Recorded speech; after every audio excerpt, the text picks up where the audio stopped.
বলে ছেলে পেলে কিন্তু রিক্সা চালাচ্ছে।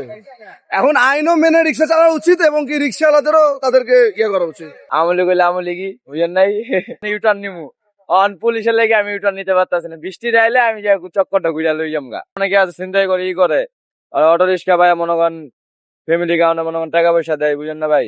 ভাই অটো রিক্সা কারণে অ্যাক্সিডেন্ট বেশি হয় না। কারণ একে সরকার যদি বন্ধ করে দিই তাহলে আমাদের চলার মতো ভাই মনে করেন সুবিধা করে দিতে হইব। আমরা যে চলে বেড়া খাইতারি কারণ আমরা ইয়াং জেনারেশন অনেকে আছে চিন্তাই করে ই করে আর অটো রিক্সা ভাই মনে করেন ফ্যামিলি কারণে মনে করেন টাকা পয়সা দেয় বুঝেন না ভাই। আয় আছে ভাই মোটামুটি 7 জনের ধরাফেরা করে মনে করেন 7 জনের টাকা নেয় এই নেই 1500 খায়া আবার ছাড়া দেয় আবার ই করে আবার ধরে।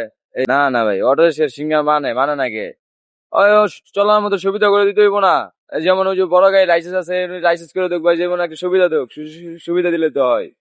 সরকারে কি টাকা পায় না কারেন্টের ওই ফুটপাতে যেটি মনে করেন লাইন নেই লাইন গ্যারেজ আছে যেটি ফুটপাতে ওইটি মনে করেন লাইন চুরি করে নেয়। আর যেটি মনে করেন মেন যে গ্যারেজ আছে ওইসব তো লাইন তো চুরি করে নেয় না।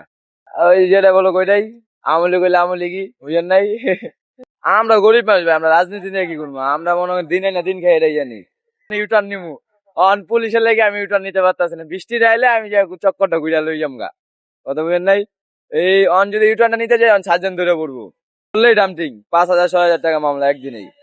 কি করে খাম ভাই কর্ম তো করতে হইব ভাই চুরি তো করতেছি না কর্ম করেই তো খাইতেছি।